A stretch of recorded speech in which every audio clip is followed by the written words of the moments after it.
কোনো detention camp বাংলায় হবে না। এনআরসি এই মুহূর্তে সব থেকে বড় আপডেট, শুনানিতে ডাক পাচ্ছেন 1,86,85,00,000 ভোটারের বাবার নামের ত্রুটি। মানে প্রায় 1 কোটি মানুষের যাদের বাবার নাম নিজের নামের সঙ্গে ম্যাচিং নেই, অর্থাৎ তার বাবাই নয়। প্রথমত বন্ধুরা, 16ই ডিসেম্বর 2025 একটি খসড়া তালিকা মানে ড্রাফট রোল প্রকাশিত করা হচ্ছে। যারা যারা এই ফর্ম পূরণ করেছেন প্রত্যেকের নাম সেখানে থাকবে, কিন্তু নাম থাকা মানে এটা না যে 14ই ফেব্রুয়ারি 2026-এ আপনাদের নিজেদের নাম থাকবে। ফাইনাল লিস্টে নাম না থাকা মানে আপনার কিন্তু যে ভারতীয় হওয়ার সেটা কিন্তু প্রামাণ্য হচ্ছে না। তাই ভারতীয় প্রমাণিত করতে গেলে বা ভারতীয় লিস্টে নাম উঠাতে গেলে আপনাকে 14ই জানুয়ারি ফেব্রুয়ারি 2026-এ আপনার নাম সেই ফাইনাল লিস্টে তুলতেই হবে। হিয়ারিংয়ে ডাকা হচ্ছে প্রায় 1 কোটি, প্রায় 2 কোটি মতো মানুষকে ডাকা হবে। তার মধ্যে 85 লক্ষ, যেটা আমি বললাম, প্রায় 1 কোটির কাছাকাছি মানুষের বাবার নামে ভুল রয়েছে।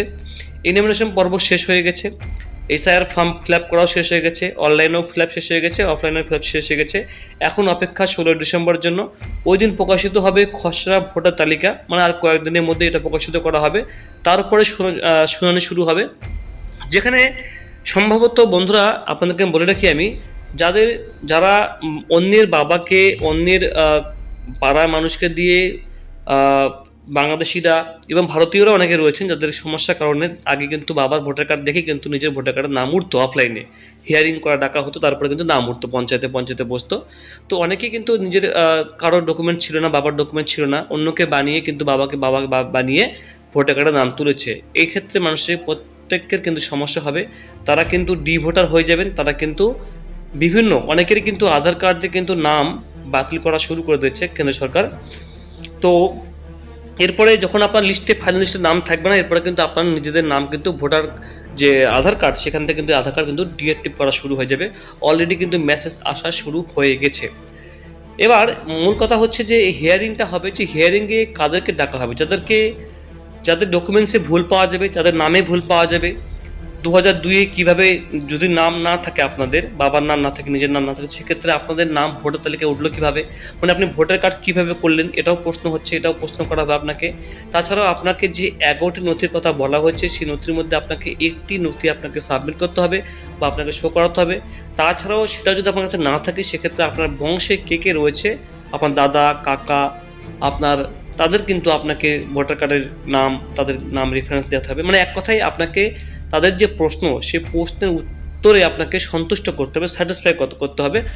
তারা যে বুঝবে যে না, হ্যাঁ আপনি আপনার বাবা মা মারা গেছে, ভোটার কার্ড ছিল না, সেক্ষেত্রে আপনি ভোটার কার্ডের নাম তুলেছেন কাউকে দিয়ে, কিন্তু আপনার বংশধর আপনার ভারতেই রয়েছে, পশ্চিমবঙ্গে রয়েছে, সেক্ষেত্রে আপনাকে তারা কিন্তু নাম অ্যাপ্রুভ করে দেবে এবং আপনার যে ফাইনাল লিস্টের নাম কিন্তু আপনার উঠবে। ঠিক আছে বন্ধুরা, এটা কিন্তু মাথায় রাখবেন। এবার চলে যাই আমরা, তারপরেই হিয়ারিং শুরু হবে।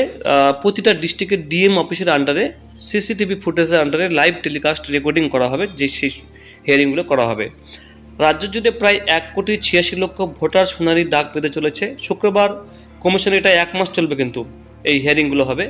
ঠিক আছে, এই হিয়ারিং হওয়ার পরেও কিন্তু আপনারা কিন্তু বন্ধুরা ক্লেম করতে পারবেন। শুক্রবার কমিশনের তরফে এমনই তথ্য মিলেছে, এই বিপুল সংখ্যক ভোটারের শুনানির জন্যই এখন জেলায় জেলায় প্রস্তুতি শুরু হয়েছে। বৃহস্পতিবার ইনভিটেশন পর্ব শেষ হওয়ার পর রাজ্য জুড়ে ডিজিটাইজড হওয়া ফর্মের চুলচেরা বিশ্লেষণে উঠে এসেছে চাঞ্চল্যকর তথ্য। 2002 সালের তালিকায় নাম না থাকলেও আত্মীয়ের নাম উল্লেখ করে ফর্ম পূরণ করেছেন। রাজ্যে এমন ভোটারের সংখ্যা প্রায় 3,83,76,000। মানে এতগুলো লোক চালাকি করে বলুন, ভুল করে বলুন, ফর্ম ফিল আপ করেছে। আর এর মধ্যে কমিশনের সন্দেহের তালিকা রয়েছে প্রায় 1,66,45,911 জন। এই 1,66,00,000 প্রায় 1.5 কোটিরও বেশি মানুষ কিন্তু সন্দেহ তালিকায় রয়েছেন। মানে এরা ভারতীয় রয়েছে, বাংলাদেশিও রয়েছে।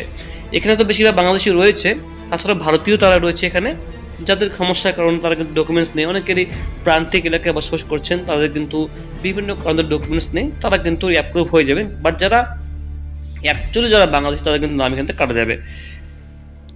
এছাড়াও নো ম্যাপড, মানে ইনফরমেশন ফর্মের নিচে ডান দিকে বা বাঁ দিকে কোনো অংশে পূরণ করেননি, এমন ভোটারের সংখ্যা প্রায় 30,56,628 জনের। এমনিতে ওই নো ম্যাপ ভোটারদের শুনানিতে উপস্থিত হয়ে নির্ধারিত 11টি নথির মধ্যে দেখানোর বাধ্যতামূলক ছিল, সে সঙ্গে শুনানির তালিকায় যুক্ত হলো সন্দেহজনক ভোটাররা। অর্থাৎ সব মিলিয়ে এবার 1,86,00,000 ভোটার শুনানির জন্য ডাক পেতে চলেছে বলে খবর পাওয়া যাচ্ছে। এর আগে 4 ডিসেম্বরের মধ্যে ইনফরমেশন ফর্ম শেষ হওয়ার কথা ছিল, বাট সময়সীমা বাড়িয়ে 7 দিন বৃদ্ধি করা হয়। যেহেতু পশ্চিমবঙ্গে 4 ডিসেম্বরের লক্ষ্যমাত্রা নিয়ে কাজ শুরু হয়েছিল, তাই কাজ অনেকটাই এগিয়ে গিয়েছিল। আর বাড়তি 7 দিনের যে সময়সীমা পাওয়া গিয়েছিল, সেই সময় ডিজিটাইজ হওয়া ফর্ম পুঙ্খানুপুঙ্খ যাচাইয়ের জন্য কাজ করেছিল কমিশন। আর এই যাচাইয়ের পর সন্দেহজনক ভোটারদের একাধিক ভাগে ভাগ করেছে কমিশন।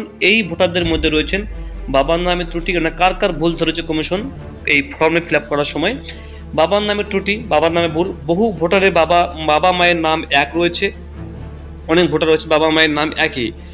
3 নম্বর বলছে একই পিতার 6-এর বেশি সন্তান ভোটারে রয়েছে, 15 বছরেরও কম বয়সে বাবা মা হয়েছেন এমনও ভোটার তালিকায় রয়েছেন।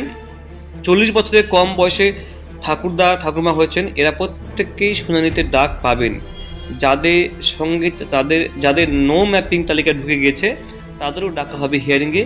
2 মাসের মধ্যে প্রায় 2 কোটি ভোটারের শুনানি সঠিকভাবে হবে কিনা সে নিয়ে ইতিমধ্যে রাজনৈতিক মহলে সংশয় প্রকাশ করেছে। এই বিপুল সংখ্যক ভোটারদের শুনানির জন্য শীঘ্রই জায়গা নির্ধারণ করতে প্রতিটি জেলাকে নির্দেশিকা পাঠিয়েছে কমিশন। জানা গিয়েছে প্রতিটি জেলায় জেলা শাসকের কার্যালয়, মহকুমা শাসকের অফিস, ব্লক বা বিডিও অফিসের পাশাপাশি অন্যান্য সরকারি অফিসেও শুনানির কাজ করা হবে, যাতে খুব তাড়াতাড়ি এই কাজগুলো যাতে করা যেতে পারে সেই মতো ব্যবস্থা সেরে ফেলতে নির্দেশ কমিশন। এখন থেকে বন্ধুরা এই কাগজগুলো জোগাড় করুন, না হলে কিন্তু আগামী দিনে আপনি পস্তাতে হবে। কেননা আপনার লিস্টে নাম না উঠলে আপনি যে এনআরসি বা সেন্সাস করা হবে, এনআরসি তালিকায় নাম উঠবে না, এবং পাশাপাশি আপনার যে ন্যাশনাল যে সিটিজেন কার্ড দেওয়া হবে সেই কার্ডটা কিন্তু বন্ধুরা আপনি পাবেন না। অর্থাৎ আপনার সমস্ত পরিবারের সবাইকে কিন্তু আপনার ভারতীয় থেকে বঞ্চিত করে দেওয়া হবে। অলরেডি কিন্তু উত্তরপ্রদেশে বন্ধুরা ডিটেনশন ক্যাম্প 16টি করা হয়ে গেছে, যেটা গতকাল খবর পাওয়া গেছে। পশ্চিমবঙ্গে তো এখনো পর্যন্ত কোনো ডিটেনশন ক্যাম্প করা হয়নি, কেননা মুখ্যমন্ত্রী মমতা বন্দ্যোপাধ্যায় বলেছেন যে কোনো ডিটেনশন ক্যাম্প পশ্চিমবাংলায় করতে দেওয়া হবে না। ঠিক আছে, এবার দেখুন সেই মতো ব্যবস্থা সেরে ফেলতে বলেছে কমিশন। তোড়জোড় শুরু হয়েছে ক্যামেরা নজরদারি, বিশেষ ব্যবস্থা নেওয়া হচ্ছে প্রবীণ নাগরিক ও বিশেষভাবে সক্ষম ভোটারদের জন্য। তবে ইতিমধ্যে খসড়া তালিকা থেকে বাদ পড়া ভোটারের সংখ্যা হয়েছে 58,17,851। এর মধ্যে মৃত, স্থানান্তরিত এবং নিখোঁজ ভোটাররা রয়েছেন। মানে অলরেডি এদেরকে 58,17,000 এর মধ্যে বাদ দেওয়া হয়েছে। এদের নাম এই 16 ডিসেম্বর লিস্টে উঠবে না, অর্থাৎ তারা মৃত বা তাদের কোনো অস্তিত্ব পাওয়া যায়নি। তো বন্ধুরা আপনাদের যে কাগজপত্র কী কী লাগবে, যেটা লেটেস্ট আপডেট বন্ধুরা পরবর্তী ভিডিওতে বলছি, যেটা ভিডিওতে আপনাকে বুঝতে পারবেন। ঠিক আছে, তো বন্ধুরা এই ছিল আপডেট। কোনো কিছু জানাবেন বন্ধুরা কমেন্ট বক্সে আপনাদের মতামত। Thank you so much.